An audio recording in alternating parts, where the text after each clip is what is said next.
welcome to my home. I'm Dr. Nick Begich, and today's video that we're producing is HAARP and beyond. It's been a long time since we produced a video on HAARP and really brought out the information in the context of where we are now in 2006 versus where we were when we first disclosed this story in the book Angels Don't Play This HAARP back in 1995. So today's topic will deal with the various aspects of HAARP and talk about what's happened since with some of the key players involved in that research, as well as the political implications and where this technology is going from here.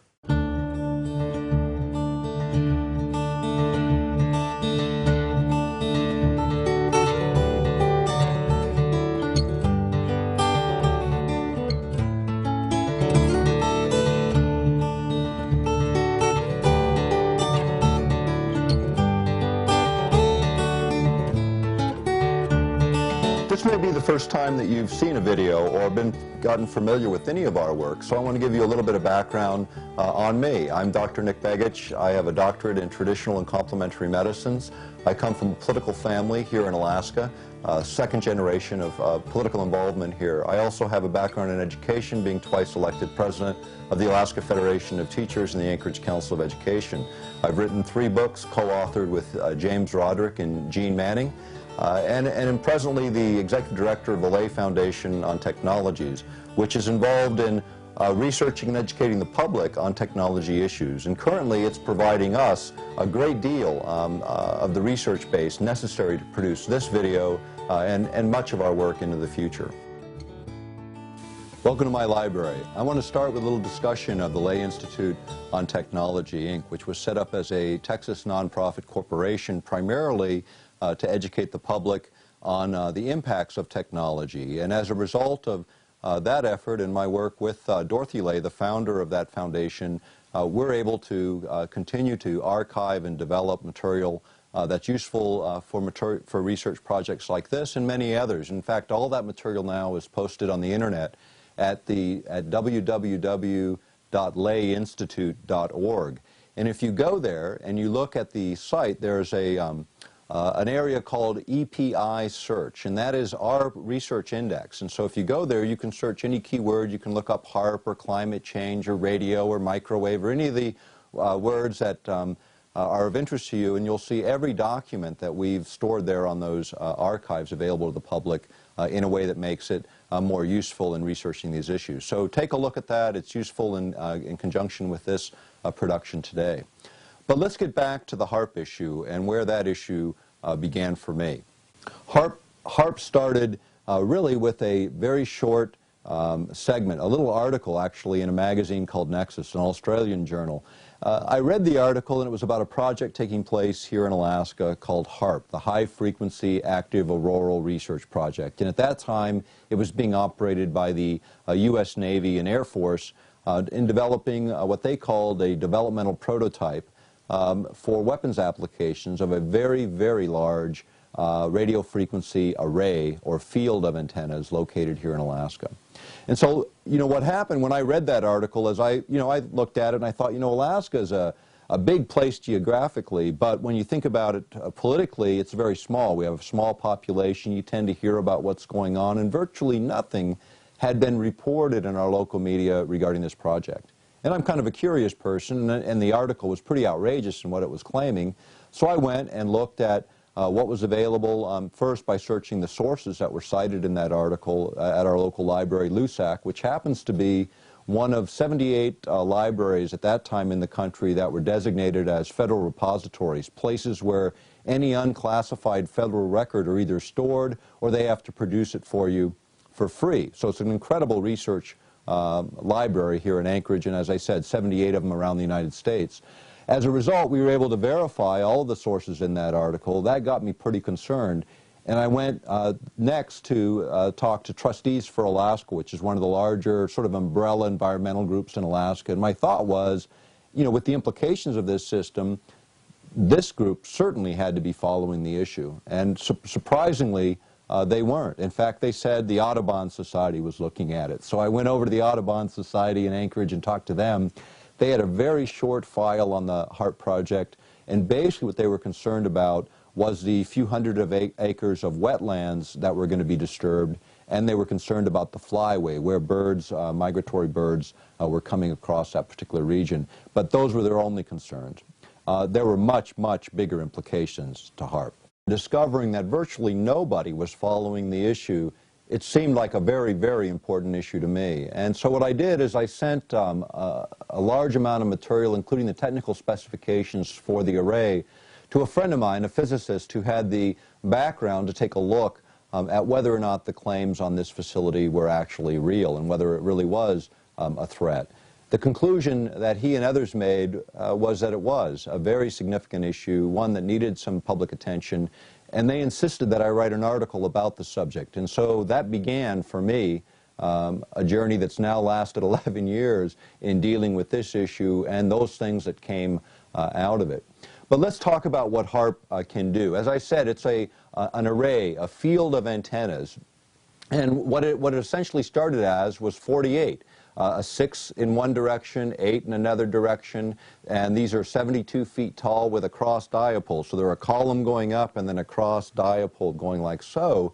And by firing these antennae in a very specific order, you can focus the radio frequency energy, concentrate it to a relatively small area, up in an area above the Earth's surface called the ionosphere. And let me explain sort of where the ionosphere is. You've got to look about 30 miles above the Earth's surface for the very beginnings of the ionosphere, and then it stretches out perhaps as far as 400 kilometers out into space and even further in the upper reaches of the ionosphere. And it acts as an electrical shield, if you will, an energized area of our environment, so that cosmic radiations coming in from the sun and from space hit this layer, and it acts as a filter, filtering out particle streams that would make a life on planet Earth impossible without this. Now, people talk about ozone depletion as a major issue, and it certainly is, and we'll cover that in another video in this series. But let's talk about a hole in the ionosphere, which would be significantly greater than any problem attributed to ozone depletion by comparison. Because of the kinds of radiation, it wouldn't be just ultraviolet radiation, as is the case with ozone. This would be very, very dangerous particle streams that would literally alter the genetic blueprint of the planet.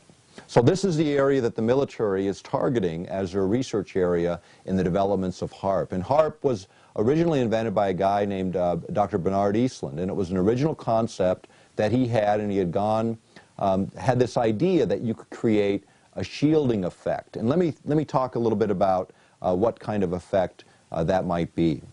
When you look at the ionosphere as this layer around the Earth, and then if you think of the Earth as also kind of a giant motor that's spinning around, and with that comes magnetic field lines. And these field lines go from the southern part of the poles all the way up, and they wrap around, they come back in at the northern polar regions. And in these polar regions, where those magnetic field lines interact with the atmosphere and oxygen and nitrogen, you get the aurora borealis, or the northern lights. Or in the southern hemisphere, you get the equivalent of our northern lights. And it's where this energy is interacting with the atmosphere.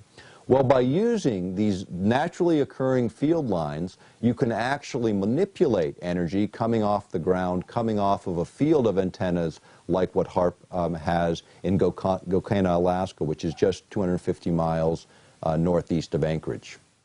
This facility that was built in the early 1990s has been advanced significantly. It started with 48 antennae. They now have 180 in the array, eventually 360. The idea is, again, to focus that energy. By firing this in a sequence, this array, you can create what's called cyclotron resonance, which would be visually seen as sort of a corkscrewing motion of the energy as it rolls up into the ionosphere, getting more and more concentrated as it goes. Just the opposite of the way radio frequency energy generally works when it comes off of a broadcast antenna where we hear radio programs today. What happens in that case is the energy starts out concentrated, spreads out very, very rapidly, in the same way that light from a flashlight spreads out very rapidly. They follow the same basic principles in physics. But as with light, it can be concentrated in the form of a laser, where that light is concentrated and very, very powerful at far distances. The same is true by analogy with radio frequency energy and the HAARP array. That's what makes it so much different than anything else on the planet. The upper limits of the array in terms of effective radiated power, which is not the input power, but it's the effective radiated power, how that energy actually relates in the environment. In this case, the desired level is 1 billion watts of effective radiated power, a huge amount of energy. And being able to manipulate that energy in a variety of ways for weapons applications. Now, why would they locate a facility like this in Alaska? You remember when I was talking about those magnetic field lines surrounding the Earth? The idea was that if you could send cyclotron resonance, this energy coming off of the radio frequency array, this radio frequency energy in this form up to those magnetic lines of force, they'd corkscrew themselves around them. And instead of the energy flowing north to south, the energy would be using that as a waveguide to go from north to south, the opposite direction. So in this case, what then happens is, as you energize these field lines around the planet, any object passing through them would encounter a huge amount of energy that would disrupt the avionics, the electronics that control the flight path of intercontinental ballistic missiles or anything else in the region, including satellites, low-orbiting satellites, and the like. So the idea was to create this shield. That was number one. The amount of energy that was required was huge. So Dr. Eastland went to ARCO. At that time, Atlantic Richfield had huge natural gas resources on the North Slope of Alaska, ideally suited, according to Eastland's patents, for exploitation for this technology, because natural gas supplies would allow the conversion to electrical energy using magneto-hydrodynamic generators, called out in Eastland's patents. And then from there, that electrical energy could be fed into this huge array and then sent up to the ionosphere for the various weapons applications.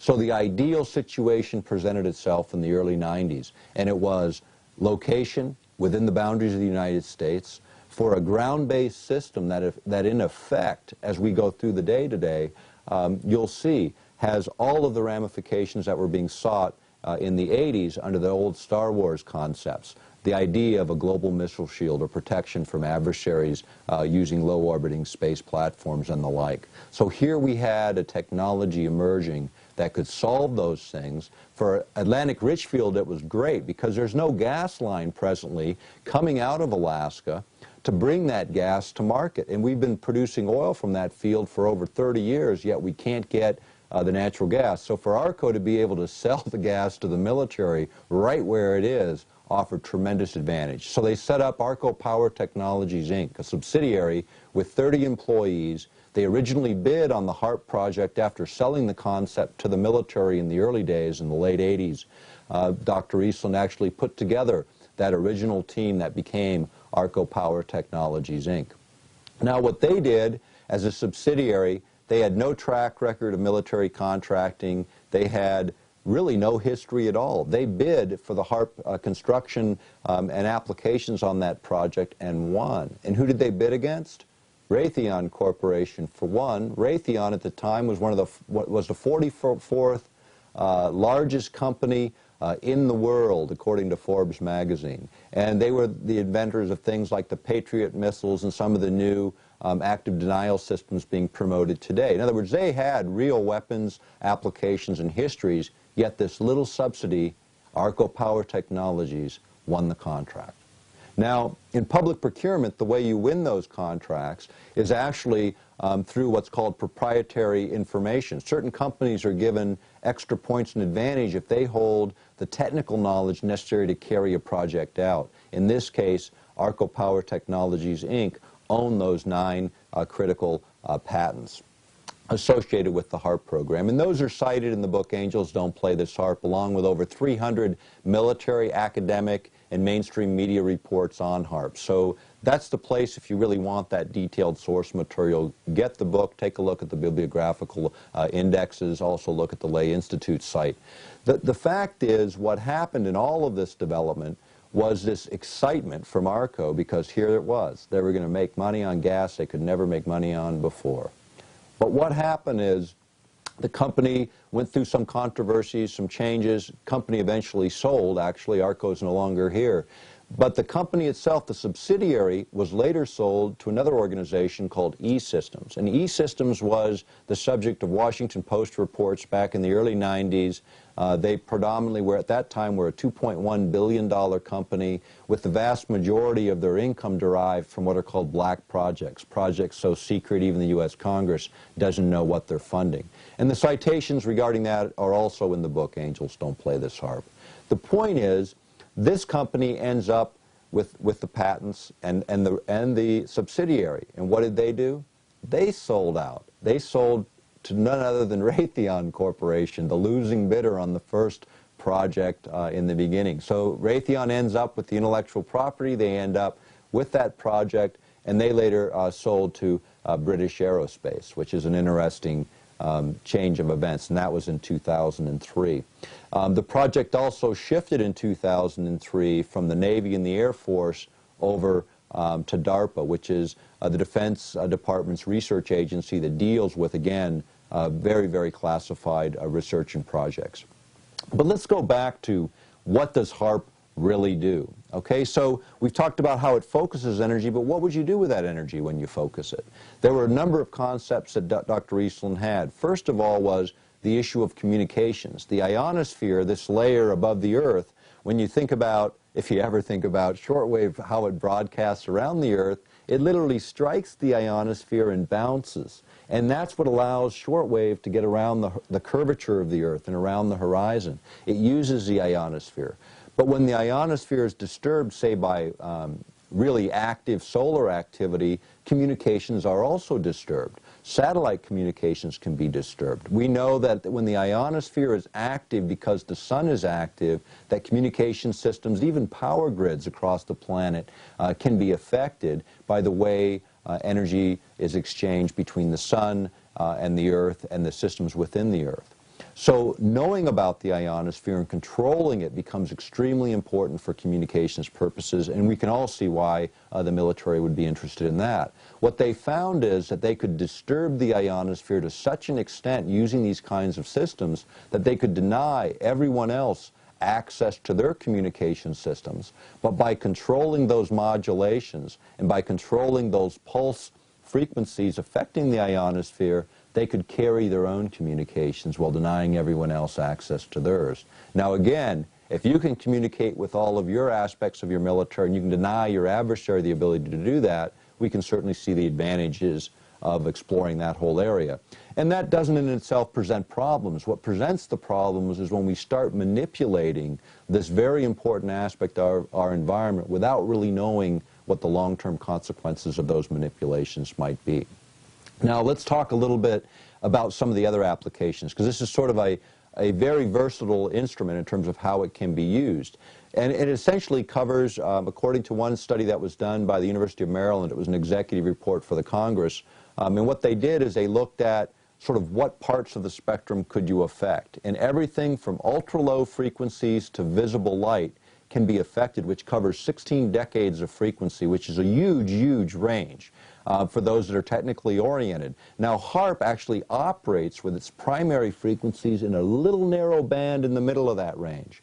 But by manipulating that energy, they can affect this entire range of spectrum. And that's one of the key elements of HAARP. It's not just what it can do in its primary mode of operation, but by pulsing and then modulating a signal on that carrier, you can create much, much different effects. One of the other effects that Dr. Eastland pointed out in his patent was the idea of being used for over-the-horizon radar. Now, this is really interesting because the old technology for the over-the-horizon radar, as things got in close, things would become very distorted so you couldn't see them. And you could really only see things at pretty high elevations. You couldn't see things, for instance, like cruise missiles coming in at those very low ground elevations. With the ability of HAARP and over-the-horizon technology that it offers, you get everything from intercontinental ballistic missiles, those things coming in from, literally coming back in from space, re-entering the atmosphere, all the way down to cruise missile heights, things coming out at a few 100 feet above the Earth's surface and following its contours. And you don't get distortion when it gets close in. Again, we can see the advantages of doing that For that application, you actually need 2 transmitters, and Alaska does have 2.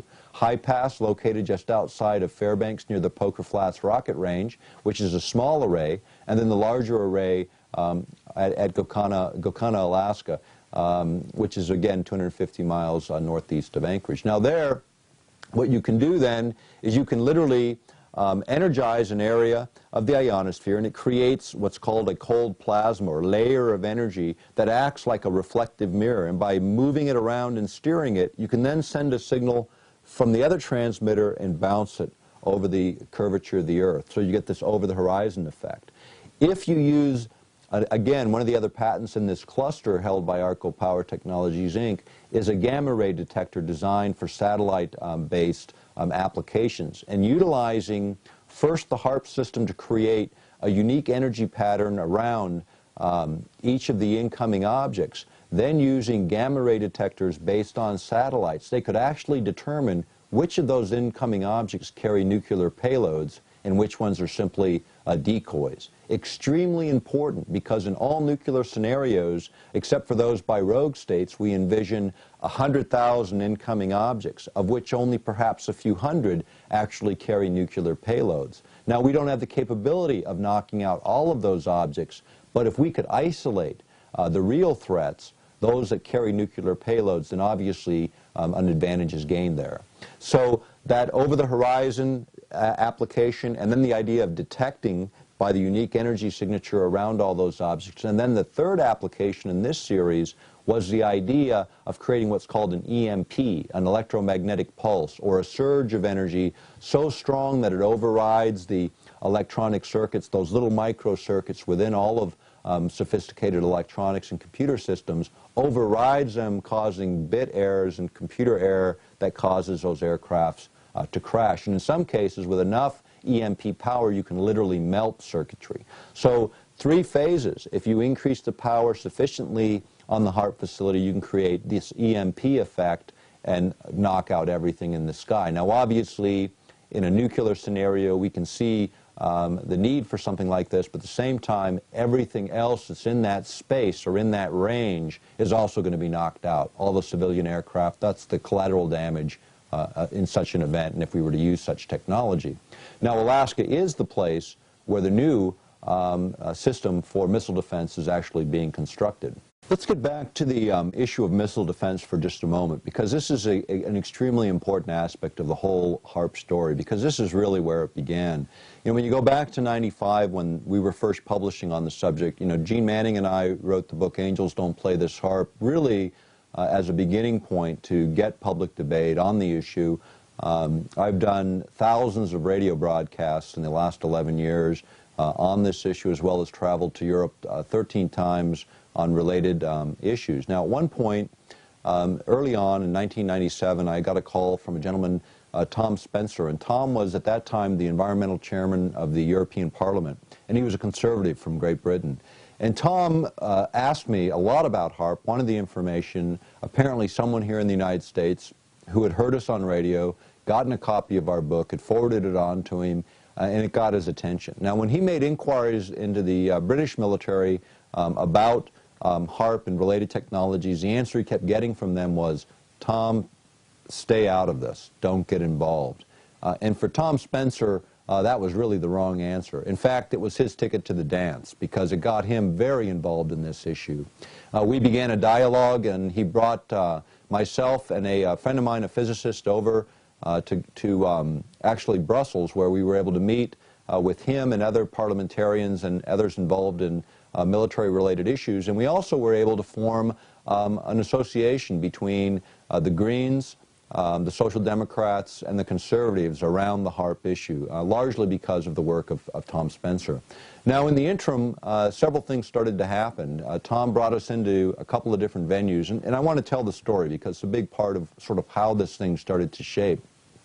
He brought us in to a number of venues, and the first one was one on Arctic issues by the organization called GLOBE, and this was an organization composed of 200 federally elected or nationally elected legislators from 44 governments from around the world, dealing primarily with environmental, related issues. And this was an opportunity to talk about HAARP within that forum. Right after our presentation, we were approached by members of the Russian Duma. Now, this is going back to 1997-98 time frame. They approached us, were very interested in the issue because Russians actually, the Soviets back in the 70s, had utilized very similar systems. In fact, if you go back, there was a signal that was reported by shortwave broadcasters as the woodpecker signal, and it was this irritating noise that they would pick up on shortwave broadcasts. They triangulated the positions back to 5 transmitters in the former Soviet Union that were responsible for creating those signals. Those were the early predecessors to HAARP, and we'll get back to that in a little bit. But in the European Parliament, Tom Spencer then became chairman of the Foreign Affairs Committee, the most powerful committee, or one of the most powerful in the European Parliament. He then was able to bring us back to testify in the Security and Disarmament Subcommittee of the Foreign Affairs Committee on the issue of HAARP. And what eventually happened is several sections were included in a European Parliament resolution on disarmament, specifically addressing the problems associated with HAARP. And what we were able to demonstrate there are many of the applications and uses by presenting non-classified military documents as well as the planning documents from the facility, and in tracing and showing the history of this facility. The Europeans acted, as did later the Russians in 2002 when they passed their own similar resolution. The problem, going back to that testimony in the European Parliament in February of '98, was one issue that we raised where they had strong objections. And we had said in that hearing that the United States would unilaterally abandon the ABM treaty, the Anti-Ballistics Missile Treaty with the former Soviet Union, considered one of the anchors in world peace globally by Europeans and our traditional allies as well as our adversaries. The idea that we would abrogate that without cluing in our traditional allies in Brussels and throughout Western Europe, they just couldn't accept. The fact is, we had said it would happen within a year. We were off by 3 months. It was 3 months later that the United States began their moves, which eventually led to the abandonment of that treaty. This was done under both the Clinton administrations and the Bush administrations. Even though Clinton had said he would never support this kind of move, he in the end, in fact, did. What happened then is a lot of concerns, because we were so right on in terms of our predictions of what was going to happen. We even gave them the rationale that the senior senator from Alaska, Ted Stevens, would use, which was, there is no Soviet Union, therefore there is no treaty. That's what he said on the floor of the United States Senate in the prelude to the abandonment of that treaty. This is a problem, and it has been a problem for our European allies, and probably was one of the most significant points of disembarking from a policy of cooperation, because when you think about it, they really should have been clued in. Parliamentarians should have been part of a dialogue that involved something so strategically important to them, our traditional allies, our NATO allies, the abandonment of a fundamental treaty.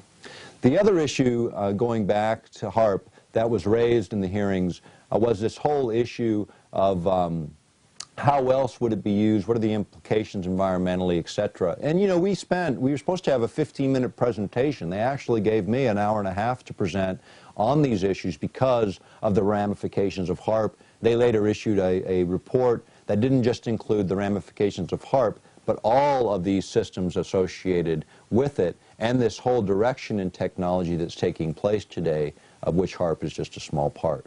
But let's get back to some of the other applications of HAARP and some of the other things that it can do. One of the other applications that came up early on was the idea of what's called Earth-penetrating tomography. Let me make that really simple. By analogy, it would be like X-raying the Earth, or looking into the Earth several kilometers or several miles deep to look at underground structures for mineral deposits, nuclear facilities, tunnels, mining facilities, all those kinds of things can be detected by Earth-penetrating tomography. Now, the way that this would work with HAARP is really unique, and this is again going back to Dr. Eastland's patents. By sending this energy up, this focused energy up to the ionosphere, what they can do is they can pulse the energy, so it acts like a punch. So it's punching the ionosphere with this force that causes the ionosphere to vibrate in resonance, in harmony with this signal on the ground. So, for instance, in Norway, where they have one of these facilities operating, they were able to play Wagner in a way that got the ionosphere to literally vibrate to Wagner, as an example. In the low frequency range, extremely low frequency range, the ELF range, it sends a signal back to the Earth, and ELF signals are very long wavelengths. And what they do is they penetrate the Earth and sea, all the way through the Earth and sea. Nothing stops these ELF signals from penetrating. Unlike the shorter wavelengths, the millimeter and centimeter wavelengths of other communication systems, microwave systems, and so on, these don't penetrate very deep, so they can't get down to, say, submarines at depth. So the way we communicate with submarines around the planet is we use 14 to 26 mile long antennas buried under the ground that create these ELF signals. They're in Michigan and Wisconsin, and some out on the Aleutian chain and other locations around the world. What HAARP offered was a new technology that would literally change the ionosphere. By sending that energy up and pulsing it in, the ionosphere then acts as a broadcast antenna, sending back energy to the Earth in the ELF range at fairly low energy concentrations, approximately the same as what the Earth naturally produces. These signals penetrate the Earth, and their character is measured by instruments on the ground or low-flying objects that can then pick up these signals and then determine exactly what those underground structures look like. In MSNBC, right after 9/11, November 27th, 2001, there was an MSNBC report where they cited HAARP as a useful technology to use in Afghanistan for locating all of those underground facilities and the like. And the reason that they knew it would work in those applications is going back to 1995 and the congressional appropriations under the defense budget in that year. They appropriated $11 million to HAARP to test just that application under the caveat that if it didn't work for Earth-penetrating tomography, or they didn't test that application, it wouldn't get any more funding. Now, they tested the application, and on a program on the ionosphere, on a show called Horizons, aired on BBC TV, a professor from the University of Maryland, Professor Papadopoulos, actually talked about the results of the Earth-penetrating tomography tests with HAARP, where they were looking at underground mining facilities in the area surrounding Fairbanks, Alaska, and were able to determine with 99% accuracy the location of those tunnels when comparing them to the actual maps and surveys of those underground workings. So they proved the technology would work. If you go back to Atlantic Richfield, the oil company that started this whole project, you can see why they would be interested. I mean, if you get a whole profile of the entire North Slope regions of Alaska and other oil-producing regions of the world and know with certainty what's under the ground, great things for their perspective and their shareholders could be gained. In fact, an expert in this area was able to look at that idea, this earth-penetrating tomography issue, a guy named Brooks Agnew. Brooks Agnew is an interesting guy. He is a specialist in earth-penetrating tomography, and actually there's an article by him posted on my website at www.earthpulse, earthpulse.com. At that site, you can read the article in detail, but basically what he found is back during the 80s and 90s, he was doing work in earth-penetrating tomography for the oil industry. And what he was able to do is with 30 watts of power, which is nothing compared to 1 billion watts of effective radiator power with HAARP, but with 30 watts of power, he was able to get profiles of ground strata several kilometers deep. And he actually used this with a company that's now fairly well known, Halliburton. He went around to 9 states and 26 known drill sites where they actually knew exactly what the ground strata was and the oil and gas grades that were there. And Brooks Agnew, with his technology, earth-penetrating tomography, was able to determine with 99% accuracy not only the ground strata differentials, but whether there was oil and gas in the ground and the quality of those oil and gas deposits. That is an incredible technology, considering that the method of use was not disturbing in terms of natural systems at those very low power levels. Yet, when you think about oil and gas, those are public resources. Having certainty about where to drill and what to do would certainly change the dynamics of how the industry competitively fought for those resources, and would have huge implications in the economies of the world. But the point of the matter is, that technology is not being used for mineral exploration today. It's being used primarily for military applications, as is the case with HAARP. The question in my mind has always been, did any of these guys under any of these transfer agreements, did the oil companies retain rights? Did they keep rights so they could utilize that data in the future? Why isn't the U.S. government utilizing that data for isolating oil fields within the United States and other places? It's a good question and one that still remains to be answered. But when you get into earth-penetrating tomography, the problem that Brooks Agnew has and others have voiced is the idea of the energy concentrations, because what he knew is that if you used too much energy, in his worst case scenario, you could trigger geologic events, earthquakes, those kinds of events could be triggered utilizing high energy densities in the ELF range. In fact, there was a DOD news briefing. It goes back to April 27th, 1997, and it was at the University of Georgia, and it was Secretary of Defense William Cohen. He was commenting on weapons of mass destruction. Remember, that's way before 9/11.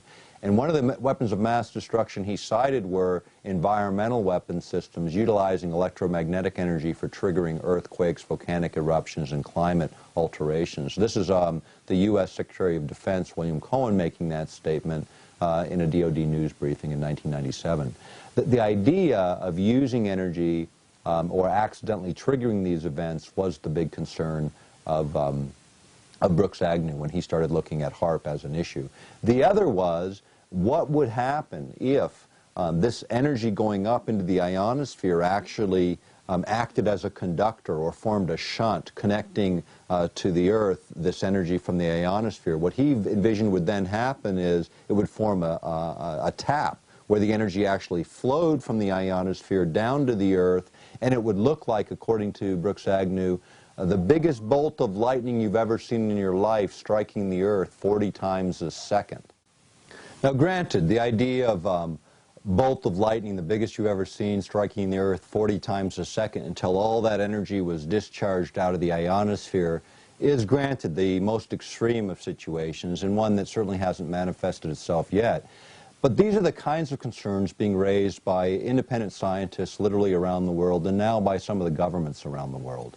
There's a couple of other applications of HAARP that I want to talk a little bit about. The first one, and these are the two probably the most controversial areas of HAARP. The first one deals with the idea of manipulating weather systems. And this is a very important issue because, again, you're dealing with concepts that have been attempted over the years. In fact, these days you've actually got the United States Congress, two bills pending, one in the Senate, one in the House, to create a commission for review of weather modification technology, because commercial interests are now advancing them along with other militaries from around the world. So you've got economic interest interested as much as the military in controlling weather outcomes and climate outcomes for obvious advantage and reasons. But it creates problems, and here's what happens with HAARP. HAARP is also capable of, in fact, the early versions were called ionospheric heaters because they literally would heat the ionosphere. And when you think of this area being heated, it's about 30 miles in diameter above the facility itself. And when you heat the area up by affecting this region, you literally push it up. So it goes up and out into space perhaps as far as 200 kilometers. Instead of being 30 miles above the Earth's surface, now you're almost a couple hundred miles potentially out into space with this column, and the lower atmosphere below rushes in to fill that space. Now what happens then? Firstly, any satellite that was a low orbiting satellite zipping through space hits this area, hits this energized area that's supposed to be there, and all of a sudden it hits atmosphere, it encounters friction, and the satellite burns up and it crashes. So as an anti-satellite technology. The Russians, through the Strategic Studies Institute in London, reported that they had actually looked at Russian papers that had a concept for incoming comets and asteroids. You know, most of these things, when they come into our atmosphere, they burn up. Because you've got this 30 miles where these objects coming in at such high velocities, they encounter the friction, they begin to burn up and they break up and nothing ever hits the Earth. But big objects make it to ground and big problems can occur accordingly. But think about, instead of 30 miles, having maybe 210 miles of range and distance of atmosphere to break up those incoming objects. Much larger objects could be destroyed in that way. That was some of the research that the Russians had done utilizing the technology of their heaters back in the 70s. Now, that all is interesting in and of itself, anti-satellite technology, the idea of what else happens when you burn that hole in the ionosphere is all of those particle streams, again, come in to fill that space.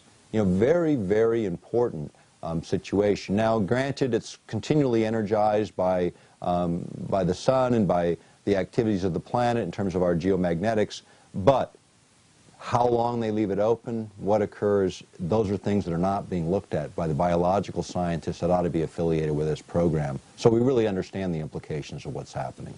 If you take it a little bit further and you start to look at this whole concept of using a system on the ground to aggravate the ionosphere. Now, what else happens when that lower atmosphere rushes in? You also change pressure systems in the immediate region in terms of lows and highs and the way those pressure systems work and the way in which jet streams flow. By altering the flow of jet streams, by altering the way the atmosphere is located within an area, that's where you can get these huge, huge problems. Back in the 1977, the United States ratified a treaty where we agreed to not use environmental manipulation as a weapon of war, whether it be to create earthquakes or tidal waves or volcanic eruptions or disturb the weather.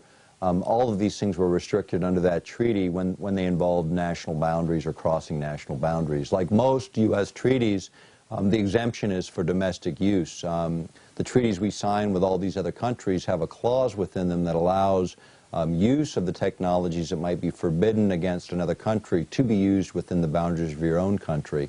The Chemical and Biological Treaty is a good one as an example.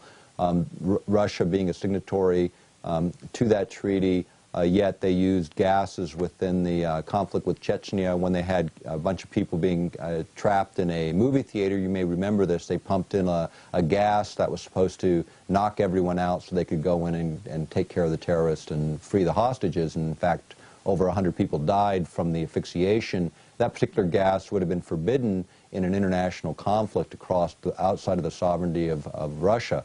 But again, these treaties do not have parallel legislation that goes up alongside of them that says, hey, if this is good enough for our adversaries, it's good enough for us. And really, we need that parallel legislation. Every time we sign a treaty, there ought to be a domestic law going right up alongside it. The environmental modification treaties were no exception. We continued our experimentation within the United States. The idea now that we can modify weather to large degree is something that's not just unique to the United States. The Russians, through private companies, have offered, according to New York Times articles, have offered that service to other governments to help with weather-related problems and issues. The idea also, the last three Secretaries of Defense, including the present one, have all called for the abandonment of that environmental treaty, primarily because the technologies have advanced to the point where controlling the environment for warfare applications becomes incredibly useful. Also for waging covert warfare. The idea of denying a country its rainfall for its agricultural production at the same time you have an embargo ongoing would be the kind of act of war that you could plausibly deny and yet have a devastating effect, even a greater effect than the traditional bombs and bullets. And this really gets into the essence of what's behind HAARP and technologies like HAARP. It's what the military now calls the revolution of military affairs, or they refer to it as a revolution of military and political affairs because of the way these things interrelate. What makes governments powerful today in the world is, in fact, their command of technology. If you look around the world, those governments with the highest technology are those that dominate the world scene. So technology becomes important for all of us to at least have conceptual knowledge of some of these projects, including HAARP. But HAARP is just one of many, many projects. And as we took this issue on, there was an underlying problem as well. Some of the things that were developed by the inventor, ideas that should be explored, were being ignored because military had no interest. A good example was Dr. Eastland had this idea that using radio frequency energy, you could actually trigger chemical reactions in the upper atmosphere, which in fact you can. I mean, it's well known. But what you can do by triggering these reactions is you could actually create ozone. In other words, if ozone depletion is truly a problem, here you have a system that can replenish ozone utilizing known laws of science. Likewise, knocking out particular pollutants, again by understanding their interactions with radio frequency energy to be able to neutralize pollutants in the environment.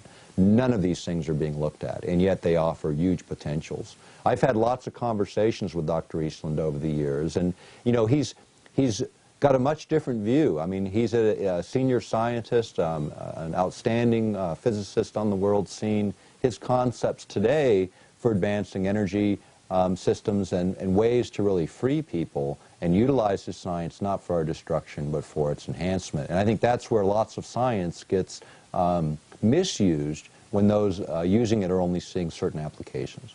But let's get down to the most controversial issue dealing with HAARP, which is the physical effects on human health.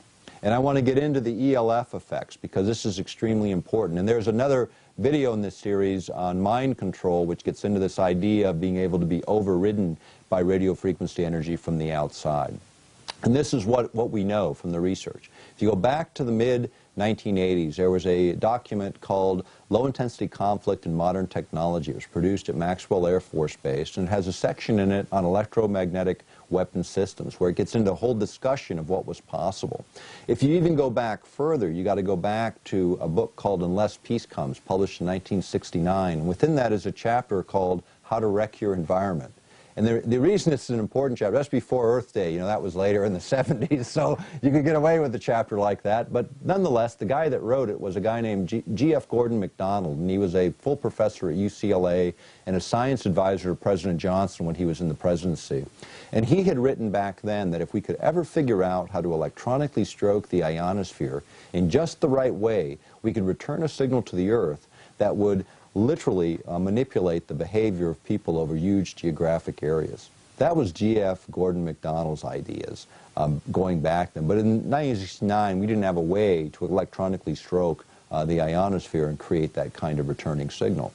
Later, in a book by Zbigniew Brzezinski, it was a book called Between Two Ages, and in this book is a reiteration of G.F. Gordon's ideas about, again, being able to electronically stroke the ionosphere and return a signal to the Earth. In this particular book by Brzezinski, and Brzezinski, for those who don't remember, he later became National Security Advisor to President Carter. At the time he wrote the book, he was a professor and researcher at Columbia University. But here's this idea. Now, how do you electronically stroke the ionosphere? That's exactly what HAARP does. But what kind of signal returns is what's relevant. And here's why. When you think about energy, most energy passes through us, and we have huge amounts of radio frequency energy passing through us right today. You know that nature creates a certain amount of radio frequency energy that has always been here, but man creates 200 million times more radio frequency energy than what nature creates. So that surrounds us. We're literally surrounded in that soup, and that's just radio frequency energy. When you think of that whole electromagnetic spectrum, there's a whole lot of other energy that man's created that surrounds us as well. But the human body is really unique. It's like the ultimate tuner. Most energy passes through us like static between the stations. You know, when you're going through the radio stations and you're looking for that favorite channel, it's when resonance occurs between the receiver and the transmitter. That thing sending the energy, the radio station, to the radio receiver. When they're in harmony, you get a nice clear signal and you get your station. The same is true by analogy within the human body. And this is what the military research has shown, is that you can affect everything down to a molecular level if you understand enough about the physics of the body and the math of radio frequency energy's relationship to it. You can manipulate radio frequency energy to affect the body. And this is what they did actually in a study sponsored by the Air Force. The study was at the University of Utah. It was completed in 1985, and it was under the auspices of the Science Advisory Board to the Air Force, and it produced what's called the Radio Frequency Dosimetry Handbook. Simple language, it's the dosages of radio frequency energy necessary to override every vital organ of the body, including the brain, whether it be the liver, the kidneys, the heart, the lungs, to interfere with their natural performance as a weapon or weapon application. Now again, you're talking about energy that is different. We're talking about a whole different view of warfare. We're using energy as the base. These technologies are now being developed for things like the active denial system, which is using knowledge of microwave millimeter waves to affect the body to create pain or heat sensations, affecting only the nerve endings on the surface of the body. But these basic principles apply to the entire living organism. So Jose Delgado is an interesting guy. He was at Yale University in the mid-60s. He began mapping the human brain by planting electrodes in primates and humans to see how to affect the different parts of the brain, figure out what parts of the brain were affected and affected our, our health and the way we thought, and just sort of how the brain worked, mapping it out. Well, by the mid-80s, he had figured out a lot of other things. He found out that not only could you map the brain, but you could stimulate the brain. And so starting in 1969, he'd put the implants in, and there's a famous image of him with the charging bull, and he throws the switch of a radio transmitter, and the bull stops right in its tracks, right in front of the guy. And in this case, he used an implant that affected the bull in a way that caused it to stop. Now, what he found by the mid-80s is he didn't need any implanted technology whatsoever.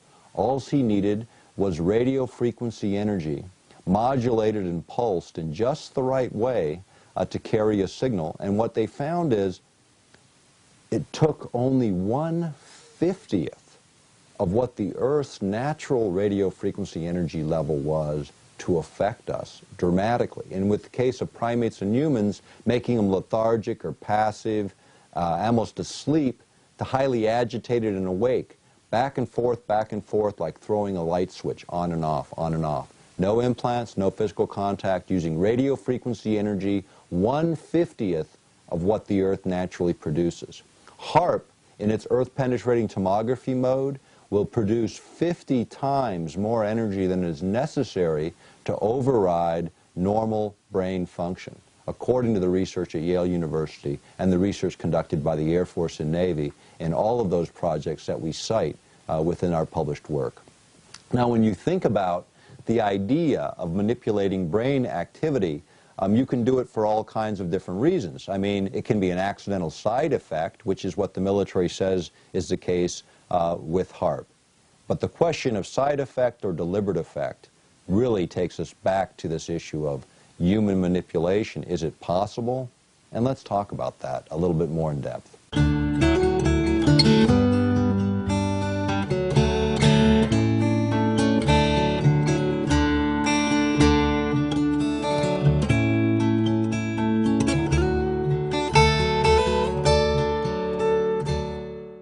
Talking a little bit more about, sort of what happens within the brain and how ELF signals, extremely low frequency signals, might interact. If you look at an EEG and you look at what the brain is actually doing, you look at those patterns, what we know is that the brain exhibits predominant brain waves during certain times and during certain activities. In your very deepest states of sleep, for instance, it's 1 to 4 hertz or pulses per second of the predominant ELF frequency within the brain. In that sort of middle stage of sleep where you're actively dreaming but you're kind of consciously awake at the same time, this is the theta range, approximately 4 to 7 hertz or pulses per second. 7 to approximately 11 or 12 hertz is the alpha range. This is where you are when you're in that zone or ideal place for learning and doing art and that kind of activity.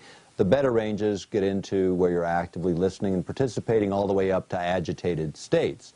And what we know is that any external signal, whether it be flickering light, or whether it be binaural beat created by sound, or whether it be electromagnetic energy being pulsed through the body, or radio frequency energy, all of these things at the right pulse rates can override normal brain function and change the way our brain chemistry then looks, because it starts with the energy interactions that then create the chemical reactions that then create changes in our behaviors. So the idea of accidentally triggering these kinds of events or deliberately doing it, as was discussed by Zbigniew Brzezinski and McDonald, the idea that you could literally do this and affect 70 or 80% of the population within a large area.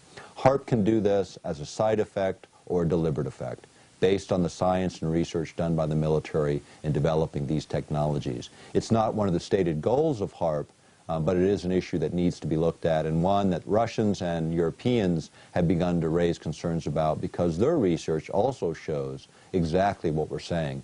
is in fact the case. The problem with technology and the directions in which it's going when you consider things like HAARP is we're getting away from the bullets and the bombs and ordnance and going to energy-based technologies. Now, energy-based technologies present some unique challenges. Firstly, from the standpoint of really looking at the damage that we create, we affect living systems and electronic systems, but we don't affect the basic infrastructure of countries. You know, we're about to spend $2 trillion in the total expenditures anticipated in Iraq alone. That is a huge amount of expenditure over the years it's going to take to rebuild it and what has already been spent destroying it. So these weapons are being developed to keep the infrastructures in place, but kill or affect the living people within these regions. So the idea of HAARP being turned to these uses in the future as these techniques and technologies are advancing shouldn't be discounted at all. In fact, it should be expected. It is one of the reasons that international bodies are beginning to complain about this technology's potential abuses. So you've got, when you look at HAARP, a very versatile instrument, from Earth-penetrating tomography and Earth imaging, affecting weather systems, affecting communications, over-the-horizon radar, global shielding. All of those applications, for obvious reasons, people can see strategic advantage. However, again, when you're dealing with literally connecting a machine on the ground to a component of the environment with the expressed intention of manipulating the environment for weapons applications, that concept alone deserves significant international discussion. And because it's being generated in this country, in the United States, it should have significant public discussion about the ramifications, not just within our own territory, but around the world. And that's what's missing from much of the HAARP debate. Now let's go back for a minute to the work of Dr. Ben Eastland. You know, when he originated this concept, it was a long time ago. You know, you're now going back to the late 1980s and the 1980s through the early 1990s. You know, technology's advanced dramatically since then. And Dr. Eastland hasn't just been sitting around either. You know, he's got other projects he's been working on that are quite interesting. And one of those recently, in fact, in October of 2005, he presented a paper at Penn State on weather modification utilizing gravitational waves. Now, what's important about this paper, extremely important about this paper, is that it talks about being able to modify weather using 1,600 times less energy than was anticipated for weather modification applications using HAARP. In other words, 1,600 times less energy than was once thought to be needed. It's now understood by him as a physicist in a major university presentation to be possible. Now, when you think about weather modification, one of the other things that happened with Dr. Eastland is he was invited by the European Space Agency to do a paper on weather modification utilizing the HAARP systems. That was completed in 1999 and presented for peer review at a major space expo in Europe. Coming off of that paper, FEMA and NASA contracted with Dr. Eastland to prepare a paper utilizing space-based technologies, satellite-based technologies for weather modification applications. And one of the things that he saw and that he mentions in both these papers is, for instance, being able to affect tornadoes. And the idea of tornadoes, you know, you have a warm front coming into contact with a cold front, and when they come together, you get a shearing force that causes that twisting action where you get the tornado formation. So the idea of Eastland was if you could heat the cold front sufficiently that when these two fronts connected, you didn't get that energy differential to create that tornado formation, you could essentially knock out tornadoes. The problem is, of course, if you miss and you heat the already heated area so that there's even a greater differential when it encounters the cold front, you have more energy available to create even a more destructive tornado. The fact of the matter is, other governments around the world have taken this very seriously, including our own, and has invested a significant amount of money to look at how to, in fact, affect these things. Remember a few years ago, back during the Clinton administration, actually, there was a tornado that whipped through Oklahoma City, and Clinton showed up, and there was a press report that talked about him saying, don't worry, eventually we're going to figure out how to knock out the energy of those tornadoes, and these won't ever hurt civilized cities again. Well, you know, that was the same city where Ben Eastland at the University of Oklahoma did his computer modeling to figure out how to knock out the energy in those tornadoes a few months before. So what Clinton was actually saying was based on the scientific evidence that had been produced in that very same city just months before. The idea of weather modification continues to be of major interest, again, as we advance this revolution in military affairs, which is this concept of warfare emerging here in the beginning of the 21st century and at the end of the last century. Now, that concept essentially came from a paper written in 1989 by the U.S. Army War College, and it was a paper that was called The Revolution of Military Affairs. And what it said is that the technology was changing so dramatically. They equated it with the change that happened when gunpowder was introduced to Europe in the Middle Ages, or when atomic weapons were introduced in the middle of the last century. That's the kind of revolution taking place today, using energy as the base of the science. Not bullets and bombs, but speed of light technologies, from high-powered lasers to particle beams to HAARP systems. These are the systems of the 21st century, and here's what we have to consider. When you're using energy discharges, like for instance in an anti-ballistic missile arrangement where you've got incoming missiles, you know, here in Alaska, we've become the place where they've built the new missile defense system. So they've installed in underground silos interceptors. You know, literally bullets to hit other bullets, flying at us at about 30,000 miles an hour in re-entry speeds. They're going to try and pick those off, and in most of the tests so far conducted, they failed. The reality is they won't use conventional warheads to knock out these craft. They're going to use space-based laser systems that are being developed, other energy-based systems. And the reason we know this is because you have the ability to, number one, target with precision. These weapons, when they fire a laser or a particle beam, they travel at the speed of light, 186,300 miles per second. That can literally go around the planet 7 times with time left over in less than a second. So being able to target, say, an intercontinental ballistic missile, you'd literally be able to knock it out of the sky before it ever left the launch pad with this type of technology. That's where missile defense is going in the 21st century. The interceptors are the party line for the public. The reality is these other systems are advancing. The Department of Energy has owned patents since the late 1980s that are cited in the book Earthrising the Revolution, which I wrote with James Roderick a number of years ago. The fact is they've had the technology, they're advancing the technology. HAARP is a part of this advancement, this revolution in military affairs. The other thing that's happening, and where the HAARP issue starts to cross over, is the idea of affecting our physical bodies, affecting our health or our mental states. That is an area of technology that has raised huge, huge controversies around the world today, and is continuing to be raised today because of the implications in 24th century warfare. Now, take the concept of speed of light weapons and overlay that concept on this idea that George W. Bush has introduced as President of the United States, called preemptive warfare. This is the concept of figuring out who your enemies are before they know they're your enemies and wiping them out. You know, it works good when you're the top dog, when you own all the technologies that make preemptive warfare effective. But in the advent of speed of light weapons, weapons that discharge instantly where there is no time to react, is preemptive warfare a concept we want to introduce to the world scene today? China, the largest industrial power emerging on the planet, 13% growth per year consistently, 11 to 13% growth per year, building the largest industrial base, dwarfing the Industrial Revolution of the West of the last century. They're going to be capable of developing these very same technologies. They say, don't worry about the Chinese. They only spend $40 to $44 billion a year on defense, a fraction of what we spend in the United States. In fact, 10% approximately of what we spend in the United States.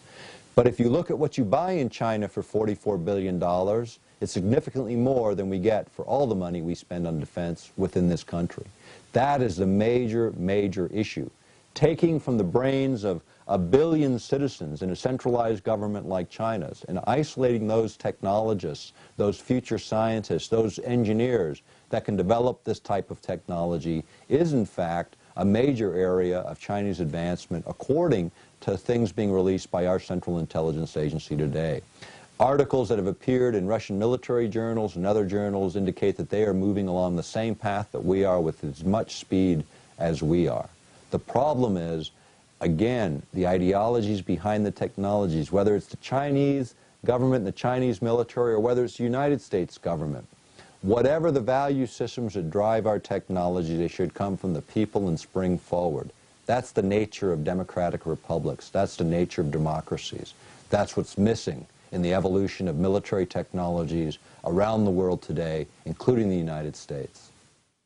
One of the other applications of the HAARP technology is the idea of energy transfer from one place on the planet to another. And this is really one of the more interesting ones. It's one of the first tests, in fact, the first test of a small array was to see if you could focus the radio frequency energy in a way where you could take electrical energy, convert it to radio frequency energy, then send it back up into, say, a satellite or a low-orbiting space platform, and turn that radio frequency energy back into electrical energy where it can be utilized as a power source. Now, why this is important, as a power source, if you think about it, low-orbiting space platforms, if you could put these low-orbiting space platforms around the planet to utilize energy-based technologies like space-based lasers, you could get closer to your targets, but you have to have a fuel source. You can't just keep sending shuttles up there with energy. You have to be able to get the energy to those low-orbiting space platforms. And what they figured they could do with HAARP and systems like HAARP is keep energized space platforms for up to 10,000-hour missions.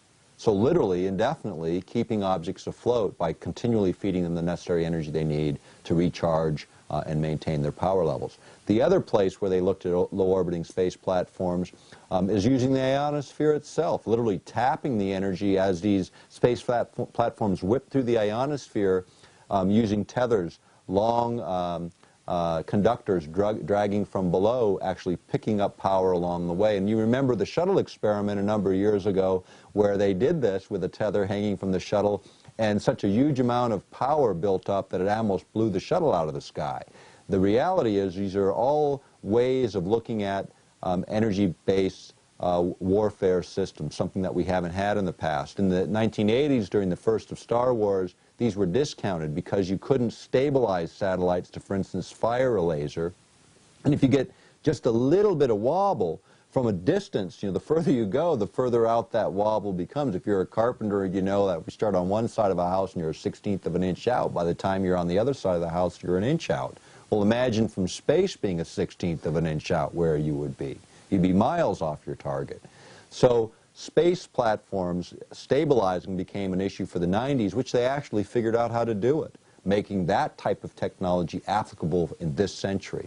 When you look at the combinations, it's pretty remarkable. One of the other places they looked at an experiment, you remember the shuttle experiment where they unraveled a big mylar reflector, and this was supposedly going to collect solar energy and reflect it so they could use this energy?